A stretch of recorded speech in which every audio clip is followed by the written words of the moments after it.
clase 4 de este curso de neuropsicología oncológica. Para esto vamos a trabajar la mañana de hoy en lo que son los tipos de cáncer predominantemente en población masculina, es decir, de mayor prevalencia en los varones. Empezamos. Los tipos de cáncer que vamos a revisar el día de hoy son el cáncer de hígado, el cáncer de estómago y esófago, el cáncer de meloma, el cáncer de cerebro, cáncer de próstata, cáncer de vejiga, cáncer de cabeza y cuello y el cáncer de riñón. Como ustedes podrán ver, no estamos repitiendo ninguno de los que hemos visto el día de ayer. Y vuelvo a recordarles que cuando revisamos estos tipos de cáncer no significa que son todos ellos exclusivos de los varones. Algunos, obviamente sí, como por ejemplo el cáncer de próstata, porque está referido a un órgano estrictamente masculino. Pero en los otros tipos de cáncer, como es por ejemplo el de riñón, hígado, no podríamos decir que son exclusivos, sino que son tipos de cáncer de presentación prevalente, de mayor presentación o con mayor frecuencia en la población masculina. Bien, empezamos con lo que es el cáncer de hígado. Este cáncer va a ser definido pues, a partir de aquí en la mayoría de los cánceres que vamos a revisar. Lo que vamos a encontrar es que supone el desarrollo desordenado, anormal, exagerado de células en un determinado órgano. En este caso, obviamente sería dentro de lo que es la estructura del hígado. Es un tumor que se origina en el tejido del hígado.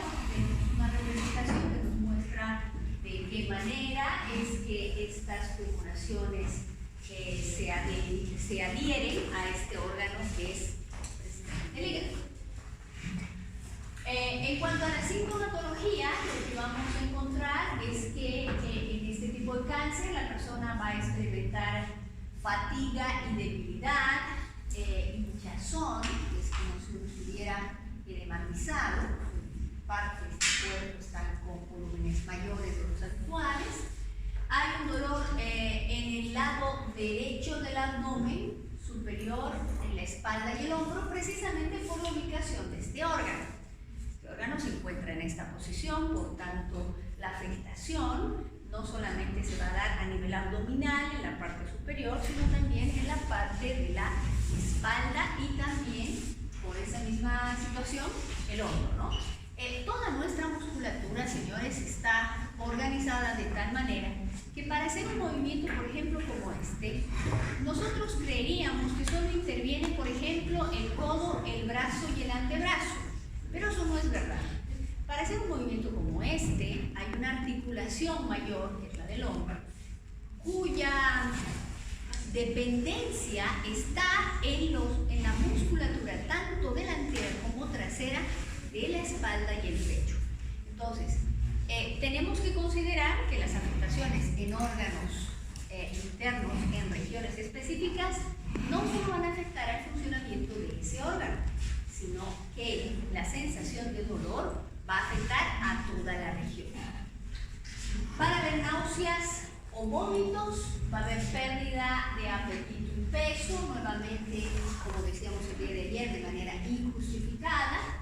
Va a haber una sensación, sin embargo, de saciedad, es decir, es como si la persona estuviera absolutamente llena, pero sin embargo ha comido porciones muy pequeñas o inclusive ha estado en estado de inapetencia, que es la inapetencia, la pérdida del apetito, ¿no? Fiebre y ictericia. La ictericia es la pigmentación amarilla, ¿cierto?, que tenemos fundamentalmente la fascia, el rostro y también en los ojos, fundamentalmente, y que se puede inclusive generar en la pigmentación de las palmas de las manos y los pies. Bien. En cuanto al tratamiento, cuando hablamos de este cáncer, vamos a tener 4 estadios que van del A al D. El A sería el estadio inicial y el D va a ser el estadio más avanzado. Como ustedes verán, los tipos de tratamiento solo en el estadio A va a ser un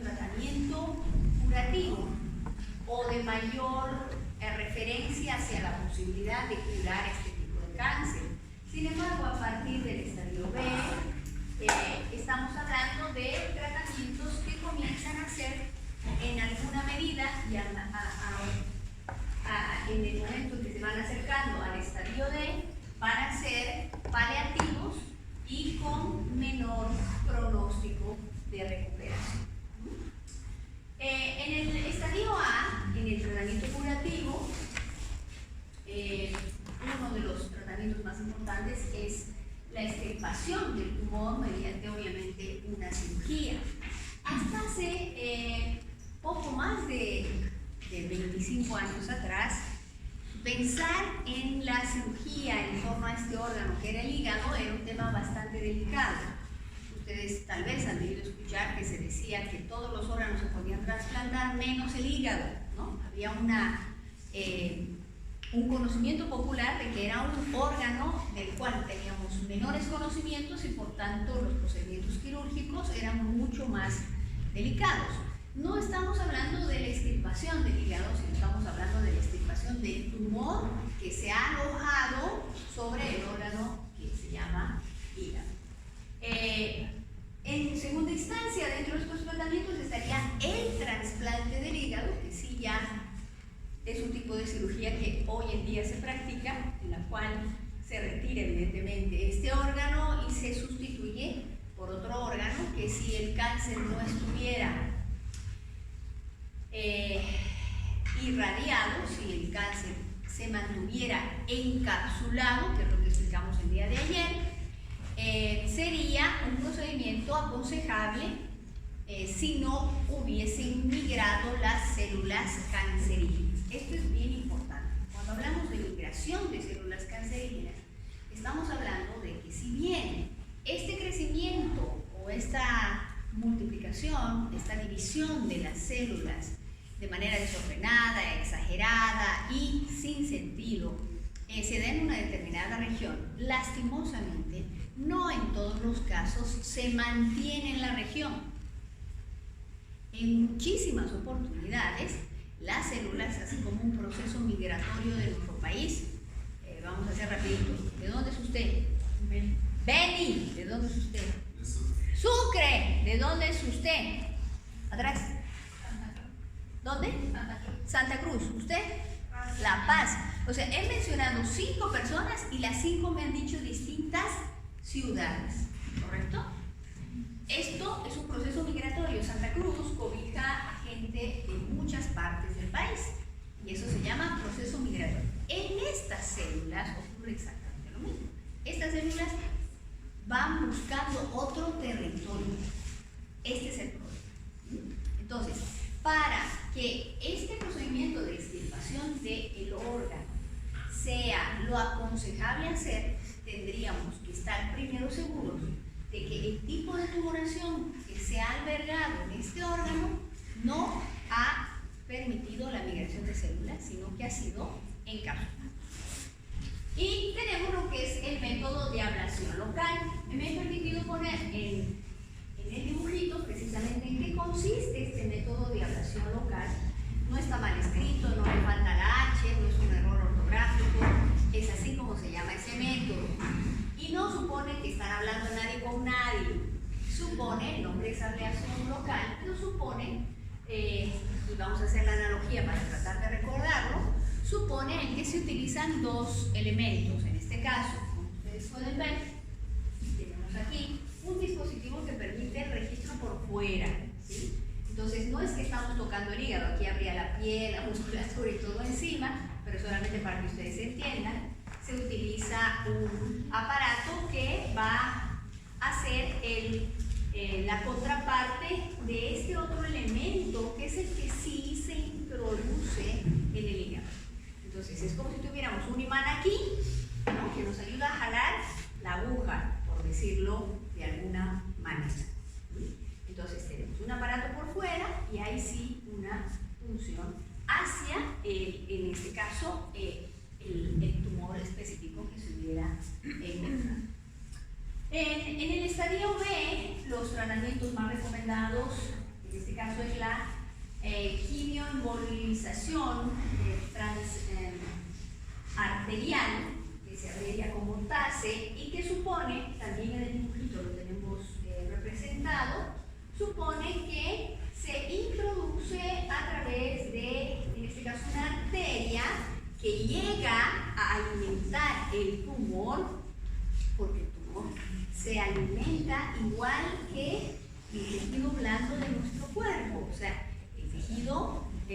caso la tumoración, recibe muchas veces conexiones de arterias e irrigaciones sanguíneas. Entonces se aprovecha una arteria que llega directamente al tumor, como ustedes pueden ver aquí, esta es la arteria, y como ven, lo está cobijando, lo está alimentando, lo está sosteniendo.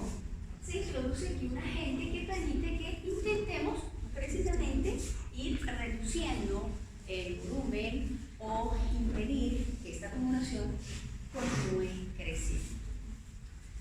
En el estadio C se utiliza lo que es la radioterapia. Aquí está muy pequeñita el dibujito, pero se los voy a contar. Este se supone que es el tumor, y lo que dice el tumor allá arriba es, esto se parece mucho a una escena de 007. Ustedes saben que 007 es un agente, un espía, ¿cierto? Entonces aquí hay un láser que lo piensa cortar, ¿no? Aquí hay un láser que lo piensa afectar, entonces él está con las piernitas abiertas. Esto parece una escena del 007. Me encantó encontrar ayer este dibujo, que además es una cadena de dibujos. Pienso escribirle al autor de estos dibujos, porque me imagino que es un muchacho que hace caricaturas sobre qué pasarían con los tumores, ¿no? Cómo los tumores se comunicarían entre ellos, qué le diría un tumor de cáncer de seno a un tumor de próstata, por ejemplo, ¿no? Es muy interesante. Un humor no lo veo nefasto, sino todo lo contrario. Tal vez el reírnos un poco de algunas situaciones, pues a veces ayuda a un proceso también de aceptación y de enfrentar esto, ¿no? Es muy interesante. No es el único dibujo, se los dejo como dato. Él tiene muchísimos dibujos y ha trabajado sobre específicamente el tema del cáncer. Me llama mucho la atención. Y finalmente tenemos en el estadio D que el tratamiento va a ser sintomático. Eso supone que va a depender mucho de la situación y de las características de cada caso para determinar qué esquema se va a utilizar en ese caso en particular. Actualmente no hay estudios sobre las repercusiones neuropsicológicas en realidad en torno a este tipo de trastorno, ni siquiera repercusiones neurológicas, menos aún neuropsicológicas, sobre qué es lo que pasa en casos de utilización de los distintos métodos. El pronóstico de este tipo de cáncer es el sexto tipo de cáncer más frecuente en el sexo femenino, el masculino.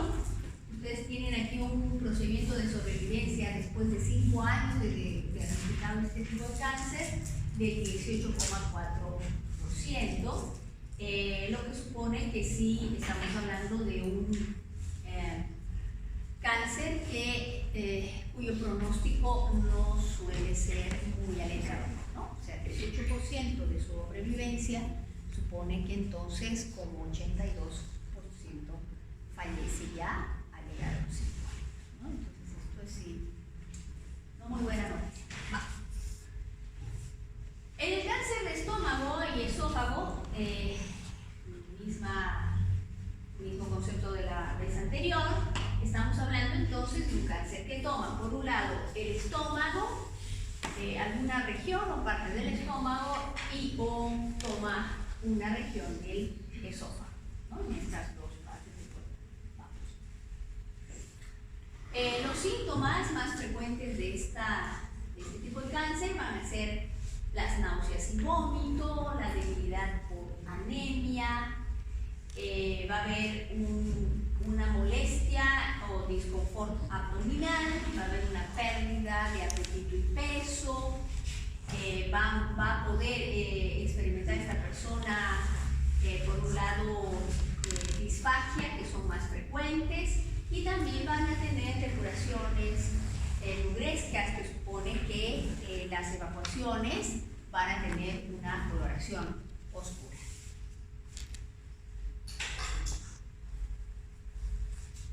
En cuanto al tratamiento, nuevamente volvemos a los tratamientos clásicos que ustedes ya saben y que creo que a estas alturas, ya cuando cualquier persona les pregunte cómo se trata el cáncer, creo que rapidito todos van a poder decir 3, los más frecuentes: cirugía, radioterapia y quimioterapia. Verán que esa va a ser la constante que vamos a tener en todo eso. A nivel quirúrgico o de cirugía, este es el tratamiento primario con fines curativos, por tanto, cuando detectamos este tipo de cáncer en fases iniciales, podríamos pensar siempre en un proceso quirúrgico como primera opción. La quimioterapia va a ser con pacientes que hubieran tenido alguna, primero, recaída en caso de que los procedimientos quirúrgicos hubieran sido antes, pero pese a esto encontramos algunos indicios de que aparentemente las condiciones de cáncer continúan instaladas en la persona. Entonces la quimioterapia viene como que a reforzar un proceso quirúrgico previo. En la radioterapia, el volumen a tratarse se define por las placas de los rayos X.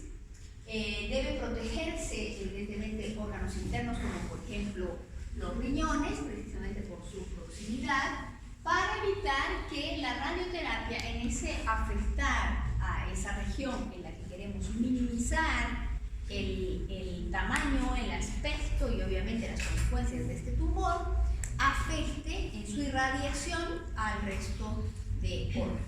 Ustedes verán que cuando usted va a hacerse una radiografía, no estamos hablando de una radioterapia de este tipo, sino una radiografía, lo primero que hacen, en el caso de ustedes, proteger las otras regiones del cuerpo que pudieran verse afectadas por la emisión de los rayos X. Y les había dicho, siempre nos solicitan y nos piden que cerremos los ojos, precisamente por esta razón.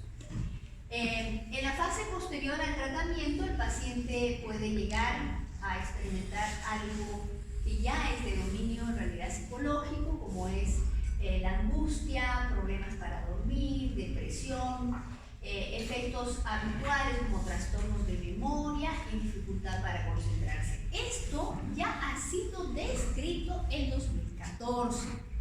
Es decir, una clase atrás yo les decía que estamos empezando a ver los reportes que dan los pacientes de cáncer, ya no solo a si tienen hambre, no tienen hambre, si les duele la cabeza, si orinan, si tienen autonomía, si caminan, sino ya estamos empezando a ver qué consecuencias neuropsicológicas, neurocognitivas podría tener, uno, la presencia misma del cáncer, y dos, los tratamientos que hacemos para contrarrestar. Este es un dato tremendamente importante. Vamos a decir. En cuanto al pronóstico, es la séptima causa de muerte por cáncer. Ustedes verán que ha subido la cantidad de personas sobrevivientes, el porcentaje de personas sobrevivientes a los 5 años posteriores del diagnóstico y obviamente el tratamiento. Esas son buenas noticias en torno a este cáncer. El cáncer de melanoma, que tal vez nosotros estamos un poco más familiarizados con la denominación de lo que son los lunares, las manchas en la piel. Hay dos tipos de cáncer de piel, el que está ligado a melanomas y el que es de no melanomas.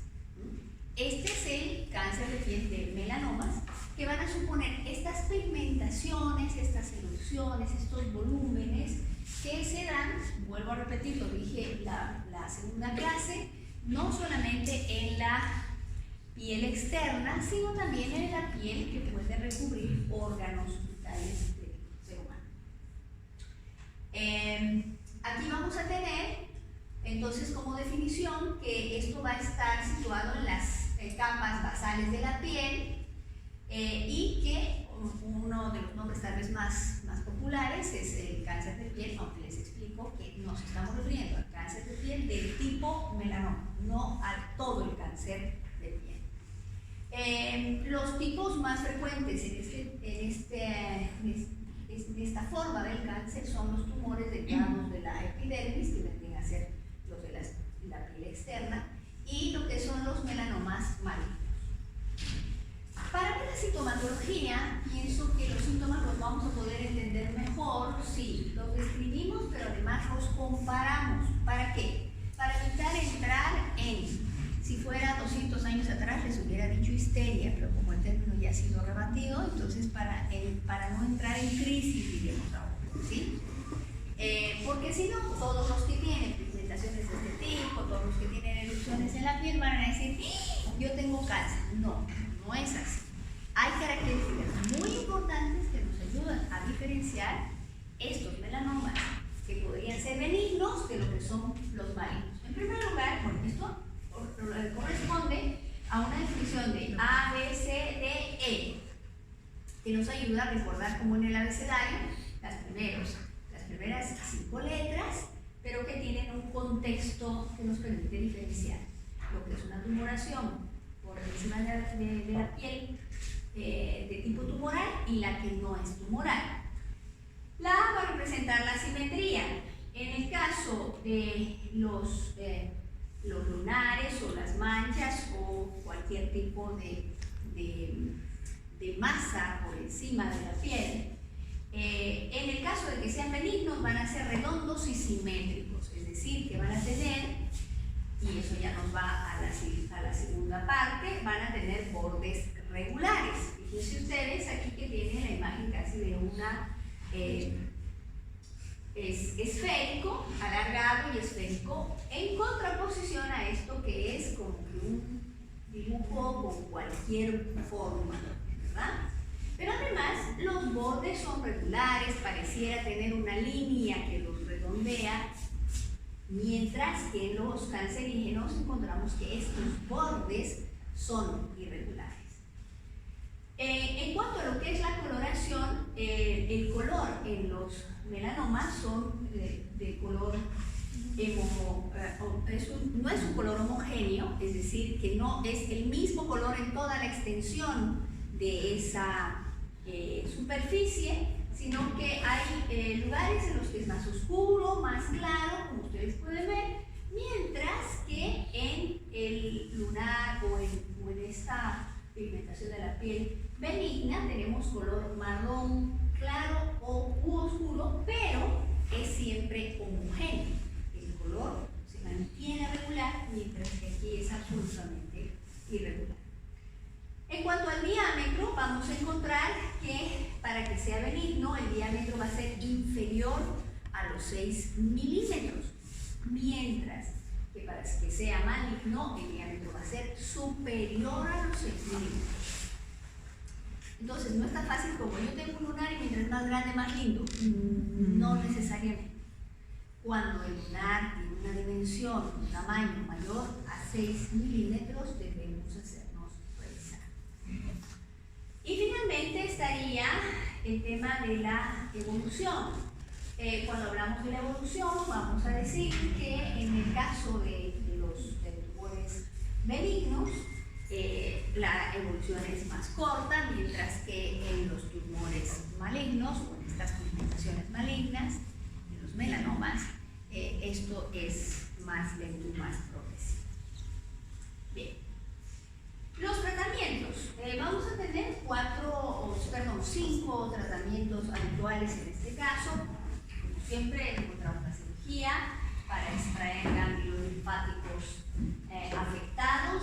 La radioterapia puede recomendarse después de una cirugía de extirpación, como para hacer lo que decíamos hace un momentito, reforzar el hecho de que la persona cuidemos todas las bases para evitar que una vez retirado aquella tumoración vuelva a generar.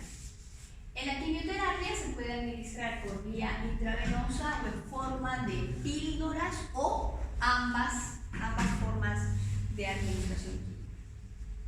En la inmunoterapia, la terapia biológica va a estimular el sistema inmunológico, inmunitario. Vamos a ver esto con un poquito más de detenimiento en los cánceres adelante de esto, en donde vamos a poder darle mayor énfasis a lo que es esta terapia, que es la inmunoterapia. Y finalmente lo que es la terapia dirigida, que utiliza medicamentos destinados para atacar y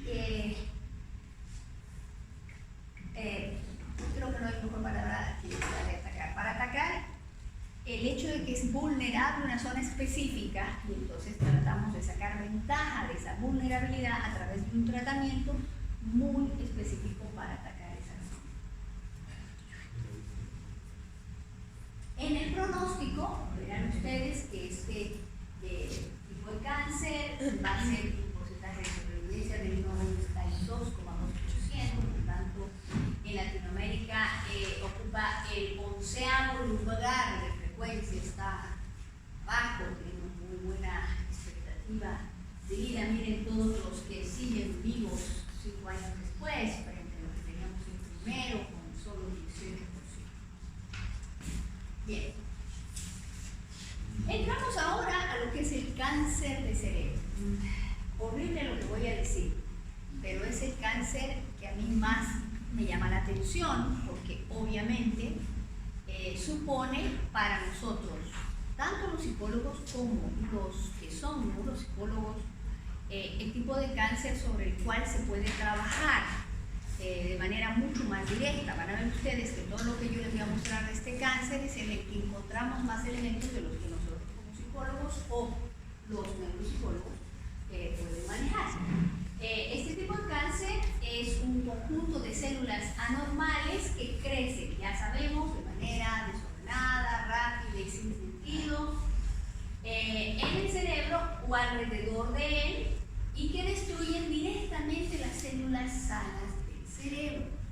Cuando hablamos de las células sanas del cerebro, nos vamos a referir específicamente a el tipo de células motoras y las células nerviosas. Las células nerviosas de manera directa, llamadas neuronas, y las células motoras de manera indirecta, porque son controladas en información por las células nerviosas. Los síntomas van a variar de acuerdo, obviamente, a la localización del tumor, pero diremos que en líneas generales pueden provocar alteración del habla, convulsiones, hemiparesia, mareos y ataxias. Alteraciones del habla que van desde no poder pronunciar o articular las palabras hasta no poder comprender el sentido de las palabras. Las convulsiones como aquellos estadios fundamentalmente tónico-clónicos a través de los cuales estas personas experimentan emisiones muy bruscas de movimientos tónicos que supone de contracción y clónicos que supone de extensión, ¿no? Entonces es como esto, ¿cierto? Es como esto, pero a lo largo y la extensión de todo el cuerpo. Por eso una persona cuando convulsiona pierde la conciencia en la mayoría de los casos, no en todos, pero pierde conciencia, cae al piso y comienza con un movimiento sumamente violento y rápido de todas las extremidades y todo el cuerpo. La hemiparesia como este elemento de imposibilidad de movimiento en un hemicuerpo, ¿cierto? Hemicuerpo izquierdo o hemicuerpo derecho. Entonces hay una parálisis en un segmento de nuestro cuerpo. Los mareos, obviamente que tienen o están ligados a la pérdida de la regulación espacio-temporal, y las ataxias que suponen la pérdida del control. Ataxia supone pérdida del control. A es pérdida y taxia es control. Entonces no hay control normal de nuestros movimientos.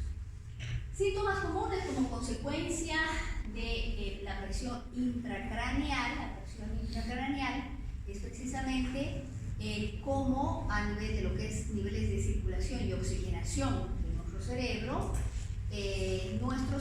requiere, así como cuando nosotros tenemos un mareo, un dolor de cabeza, lo primero que nos hacen es medirnos la presión en el brazo, así como nuestro cuerpo tiene una presión, nuestro cerebro también la tiene.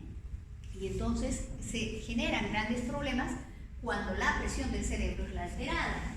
¿Qué es lo que va a producir esto? Dolor de cabeza, visión borrosa, náuseas o vómitos, cambios de personalidad y cambios cognitivos.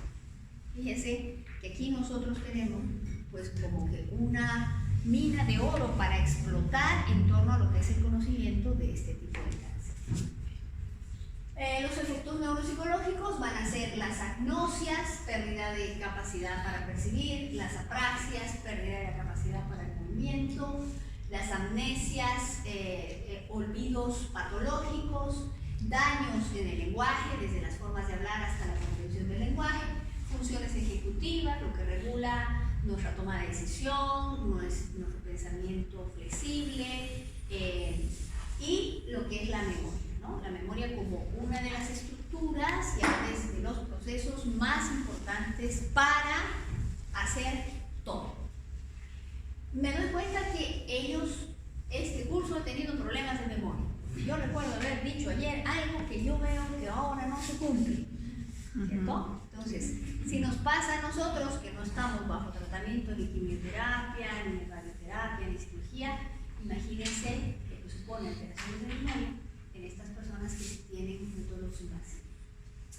En los tratamientos volvemos a los mismos, salvo que no está nominado aquí, como ustedes pueden ver, el quirúrgico, porque el quirúrgico tal vez es el tratamiento que mayor reserva tiene en este tipo de cáncer. ¿Por qué? Porque los datos nos muestran que en la mayoría de los casos el lugar donde está alojado un tumor cancerígeno es inoperable, lastimosamente, en la mayoría de los casos. Entonces, cuando pensamos en tratamientos, aunque sí debiéramos contemplar el quirúrgico, la frecuencia nos dice que habitualmente se procede de la siguiente manera. Farmacológicos, destinados a minimizar los efectos en las alteraciones cognitivas, las convulsiones y lo que es la hiperalgesia. La hiperalgesia supone un estado a través del cual la persona siente excesivo dolor. Entonces, cuando hay personas que un determinado evento, como por ejemplo un golpe, produce o provoca en ellas expresiones de dolor exageradas, estamos ante la posibilidad de una persona que tiene una sensación exagerada de dolor, a lo cual se llama hiperalgesia. La radioterapia la vamos a utilizar fundamentalmente para lo que son situaciones en las que hayan habido accidentes vasculares, también denominados accidentes cerebrovasculares, los famosos ACVs, como factores de riesgo. Deterioro cognitivo y somnolencia, que es una persona que está como agotada todo el tiempo, como con sueño, como que no puede despertar. El síndrome de la neurona motora inferior, el síndrome de la neurona motora inferior, los segmentos inferiores de las neuronas controlan lo que son las extremidades inferiores. Entonces, en este tipo de situación, la persona va a perder el control justamente sobre sus órganos, sobre sus extremidades. En la quimioterapia, tenemos el utilizar este procedimiento para lo que es la encefalopatía difusa, el síndrome cerebeloso, la meningitis aséptica. Esta meningitis aséptica la hemos conocido más como la meningitis viral. Sí, es la misma. Les digo, la hemos conocido porque la mayoría de ustedes han sido mis estudiantes y ya la vimos, ¿no? La meningitis se está refiriendo a la viral. Entonces, la mielopatía, la neuropatía periférica, ligada justamente a lo que es también las sensaciones de cosquilleo u hormigueo en las manos y en los pies, y las neuropatías autónomicas, que están ligadas al sistema nervioso autónomo, es decir, el control sobre los órganos internos, mientras la periférica ve extremidades superiores e inferiores. Las autonómicas o de la autonomía es la expresión ligada a los órganos internos. En la mielopatía estamos hablando de lo que es la experimentación de sensaciones fuertes en la médula espinal. Hay personas que sienten sensaciones sobredimensionadas en torno a la médula espinal. A eso se llama mielopatía. Muchas veces esto no se justifica porque no hay un evento previo, por ejemplo, de traumatismo. Si hubiera un traumatismo, es decir, yo recibo un golpe, un palazo en la espalda, caigo sobre algún elemento, me podría pasar que obviamente siento, cada vez que me muevo, siento un dolor, ¿cierto? Y siento que es en la médula espinal. Pero en este caso hablamos no como consecuencia de elementos ligados a traumas. Creo que los expliqué todos, ¿no? Vamos. En cuanto a lo que es el pronóstico, aquí tenemos que es la segunda causa de muerte después de las enfermedades cardíacas. Tenemos un porcentaje de sobrevivencia del 32,9%. Por tanto, sí es un cáncer que nos va a preocupar y nos va a preocupar precisamente porque este es el órgano que controla y regula toda la vida humana. Toda la vida humana. El cáncer de próstata, tal vez este es el más conocido o el más nombrado en los tipos de cáncer del varón. Obviamente supone estar localizado en las regiones inmediatas y también alrededor de este propio órgano que es la próstata. Vamos. En cuanto a la sintomatología, estos 4 elementos son los más importantes. Por un lado está la retención de la orina. La persona tiene ganas de orinar, pero cuando llega al momento y el proceso de orinar es que no puede hacerlo. Hay una micción dolorosa. La micción dolorosa supone precisamente la expulsión de la orina a través, en este caso, del pene. El aumento en la frecuencia de la orina, es decir, quiere ir al baño muchísimas más veces porque la sensación de que está reteniendo la orina es muy fuerte y cada vez que quiere expulsarla no la puede expulsar. Es como tener un globo lleno de agua y que usted trata de soltar el extremo para que chorree el agua y no podamos desatar ese nudo. Entonces el globo se sigue inflando y no hay forma de evacuar este líquido. Y la nicturia, que tiene que ver con la justamente sensación y necesidad de expulsar este orín durante las horas de la noche. En cuanto a los tratamientos, vamos a encontrar pues, lo que es la observación y vigilancia como el primer tratamiento. No es tan fácil como decir, vamos a hacer tal cosa, sino que se tiene en este caso que establecer lo que se llama una línea base. Tenemos que saber cuáles son los hábitos de la persona, las frecuencias con las que normalmente orina, la cantidad de líquidos que suele tomar, y entonces para eso el médico hace una serie de preguntas en torno a qué tanto líquido él consume y qué tantas veces va al baño y qué tipo de líquidos consume, porque no es lo mismo conseguir un jarabe de, por ejemplo, un jarabe de miel o de caña y tomar una cerveza, ¿cierto? O sea, el líquido que estamos tomando va a ser completamente distinto. No es lo mismo tomar una botella de whisky que 5 botellas de cerveza. Entonces, los hábitos de la persona en torno a la ingesta de líquidos va a ser importante. La cirugía es tal vez uno de los procedimientos más utilizados en los cuales se procede a la extirpación de este órgano y que no es recomendada en todos los casos. Por lo general, los criterios de edad sí van a ser importantes para tomar estas decisiones en el varón. La radioterapia, que se imaginará que va a consistir obviamente en la emisión de estos rayos X en sectores específicos del cuerpo, que en este caso es la región prostática. La hormonoterapia es un procedimiento muy interesante. Este procedimiento se lo comienza a aplicar Holz, comienza a aplicarlo en el año 1986, pero es recién en el 2011 cuando este tratamiento comienza a ser utilizado de manera mucho más eficiente.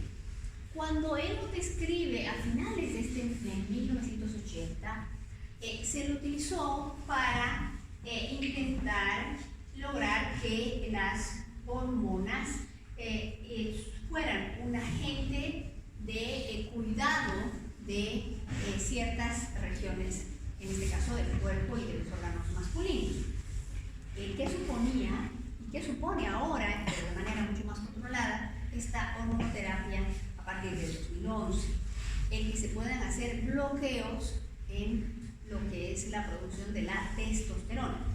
Cuando nosotros bloqueamos la testosterona, también se va a producir una disminución en los andrógenos, en los esteroides. Y esto va a suponer entonces que tenemos mayores posibilidades de atacar estas estructuras cancerígenas. En el caso de la quimioterapia, ya también se imaginarán que es un conjunto de medicamentos que van a estar destinados a contrarrestar el crecimiento y el desarrollo de los tumores, en este caso de este crecimiento desordenado, acelerado y sin sentido en el órgano de la próstata.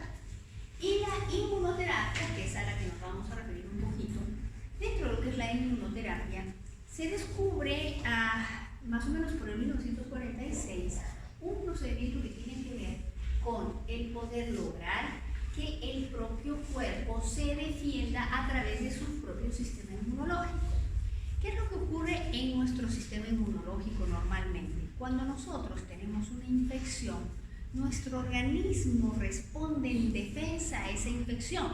Y si ustedes vieron alguna vez, Érase una vez, que es un dibujito español, una producción española que muestra un poquito Érase una vez el hombre, que es la historia de la humanidad, pero hay otra serie que es Érase una vez el cuerpo humano, el sistema nervioso. Es como si fuera, nos dicen que nos están atacando y entonces vamos como soldados y nos parapetamos ahí para evitar que siga pasando el enemigo. Pues de alguna manera nuestro sistema inmunológico hace esto, va mandando como que ejércitos a protegernos de determinadas cosas. ¿Qué ocurre en esto? Se descubrió que muchos de muchas formas de cáncer, especialmente esta ligada a la próstata, porque ya el cáncer de próstata es descrito en 1946, se dan muchos casos en los que personas que tenían este cáncer de pronto desaparece el cáncer. Y ¿cómo va a desaparecer si el cáncer no se cura nunca? ¿Y cuál era el común denominador? Habían varones que habían pasado por una infección muy fuerte y una vez que se curan de la infección, se curaron del cáncer también. Entonces dijeron, caramba, que hay una relación directa entre cáncer de próstata e infección. Y si lo infectamos, dijeron, claro, porque si cuando lo infectamos, ¿qué pasa? Viene el ejército inmunológico de defensa y ataca ese tumor y lo destroza. No es tan fácil. O sea, si fuera así sería fantástico. Entonces, a toda la persona que tiene cáncer de próstata, una infección, ¿no? Le ponemos una infección, que sí hay formas de hacerlo. Ustedes saben que hoy no solamente hay venenos, hay antídotos, ¿cierto? Lo mismo pasa. Nosotros tenemos virus y bacterias muy bien embotelladitas y listas para utilizarse con fines benéficos a la salud cuando sean necesarias. ¿Qué pasaba? Se descubre que cuando hay un proceso infeccioso tenemos un tipo de células, las células T. ¿Sabían que existen las células T?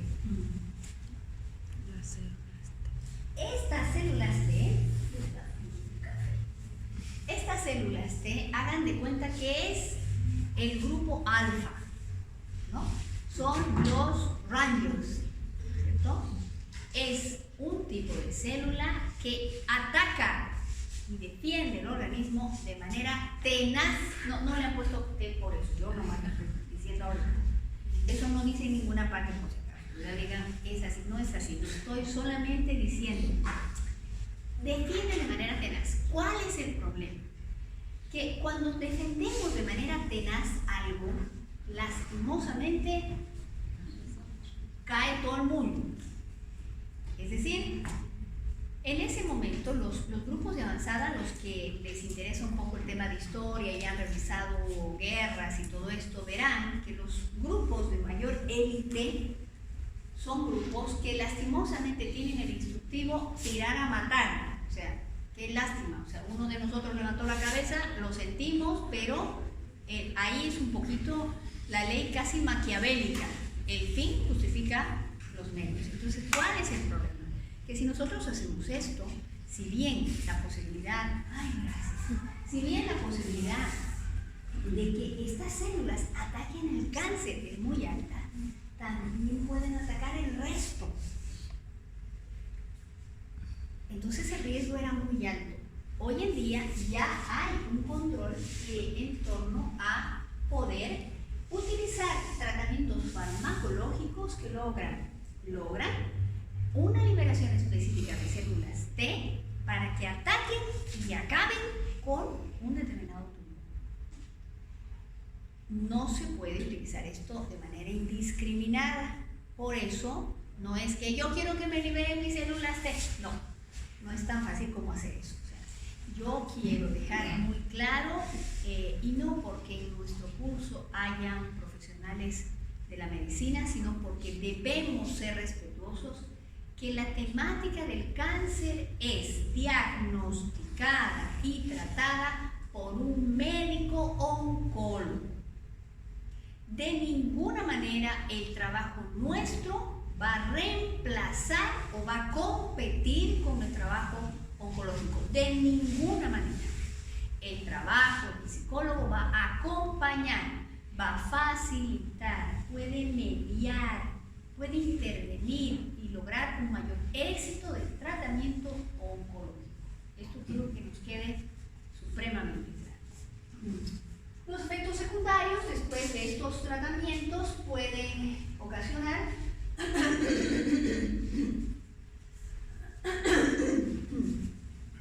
esterilidad y pérdida del deseo sexual. No lo hice a propósito, de verdad que me aturé, ¿no? ¿No? Esterilidad y pérdida del deseo sexual. Fue casual. Fatiga y cambios de comportamiento. Neuropatías que tienen que ver con lo que es de qué manera un profesional, como por ejemplo en este caso un psicólogo, puede ayudar o coadyuvar en lo que es la afectación biológica de algo y trabajar sobre las secuelas de esto. El pronóstico en este tipo de cáncer es buenísimo. El 98.0% de estos casos sobreviven a los 5 años y pueden vivir el resto de su vida. Tal vez es la condición de cáncer masculino en la que podemos decir tenían cáncer de próstata o fue diagnosticado de cáncer de próstata, pero ya no lo tiene más. Por tanto, estamos hablando de éxito muy probable en estos tipos de tratamiento. Verán ustedes, el 98% supone de 100 personas, 98 pueden exitosamente sobrevivir a este diagnóstico de cáncer. Va. El cáncer de vejiga, que obviamente supone una tumoración de células con producción anormal en la propia cavidad de lo que es la vejiga, y que aparece en lo que es el revestimiento interno de la vejiga. Fíjense que en este caso estamos hablando de que esta presentación tumoral no va a producirse por fuera, sino va a producirse por dentro. La sintomatología de este tipo de cáncer va a ser sangre en la orina, dolor al orinar, obstrucción de la orina, problemas urinarios y lo que es la hematuria. La hematuria va a suponer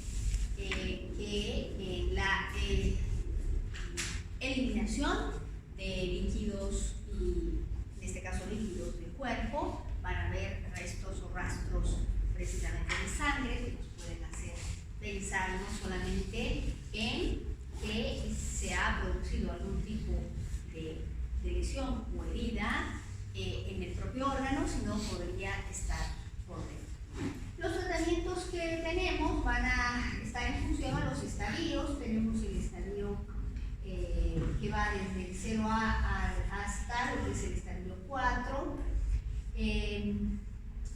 Los procedimientos van a ser variados. Sin embargo, lo que vamos a tener son efectos secundarios como disfunción sexual, depresión, cefaleas, hipertensión, ansiedad, y verán ustedes que aquí sí tenemos muchos elementos donde el psicólogo puede trabajar, ¿no? El pronóstico de este tipo de cáncer es también muy bueno. Hay un 77,1% de personas que sobreviven a esta condición. Ustedes entenderán que aunque es predominante un poco más en varones, no es un cáncer del que están o al que van a ser ajeno las mujeres, ¿no? Entonces, este tipo de cáncer de manera primaria suele ser diagnosticado no por el oncólogo, sino por el urólogo. El médico urólogo suele ser el que da la alerta de que estamos ante un tema de cáncer. El cáncer de cabeza y cuello, como lo muestran en las diapositivas, pues estamos hablando de masas tumorales que pueden albergarse en la región del cuello o en la región de la cabeza, que no necesariamente es el cerebro. Diferenciamos lo que es la cabeza de lo que es el cerebro. El cerebro es la masa encefálica que está contenida en una región de nuestro cuerpo que es la cabeza. Los tratamientos propuestos son básicamente estos 4, que me parece una manera extraordinaria como han sido reflejados. La quimioterapia, en sentido de introducción previo a un tratamiento de radioterapia o a un tratamiento quirúrgico. La quimioterapia directamente antes de lo que es la radioterapia. La cirugía previa, posterior a la cirugía, una quimioterapia acompañada de una radioterapia, y una quimioterapia inicial que da paso a un segundo ciclo. Cuando hablamos de quimioterapia hablamos de ciclos. Un segundo ciclo de quimioterapia reforzado con radioterapia. El pronóstico de este tipo de cáncer no es muy alentador, no está por encima del 50%, está en un 42%. Sin embargo, cada vez más con los avances consideramos y pensamos que los tratamientos en torno a este y otros tipos de cáncer nos van a permitir una mayor sobrevivencia. Creo que este es el último. Tenemos el cáncer de riñón, lo mismo, ubicada en la región obviamente propia de este órgano que permite fundamentalmente la destilación de todos los líquidos de nuestro cuerpo. Si tuviéramos que poner una analogía entre el riñón y qué cosa es, yo diría que es un destilador, ¿no? Porque es el que permite pues extraer de los líquidos lo positivo y expulsar lo residual. Los síntomas van a ser una masa abdominal, una sensación de masa abdominal en esa región, un dolor y pérdida de peso inexplicables, fiebre, fatiga sin explicación, sangre en la orina, neuromiopatías, anemia y hematoma. Los tratamientos, vamos a tener la cirugía. El quirúrgico suele ser uno de los primeros tratamientos, la ablación térmica, que hemos mencionado lo que es la ablación, pero en este caso estamos hablando ya de manejo de temperaturas, la quimioterapia y la inmunoterapia, que también ya la hemos explicado, la vigilancia activa y la radioterapia. Es la 10ª causa común de muerte por cáncer. Tenemos que está precisamente muy atrás, por tanto el pronóstico es muy bueno, 78,8% de los casos sobreviven pasados ya los 5 años, lo cual es altamente positivo. Y nuestro cuadrito comparativo sobre lo que sería la estadística de cáncer en varones. Como verán, la mayor sobrevivencia la va a tener el cáncer de próstata, seguido por los melanomas, el cáncer de vejiga, el cáncer de riñón, el cáncer de cabeza y cuello, el cáncer del cerebro, ya estamos complicados con el estómago y esófago, y el más delicado de todos, el cáncer de hígado. ¿Sí? Bien, con esto terminaríamos entonces la clase de hoy y mañana nos dedicamos a al último tema, que es cáncer en la infancia.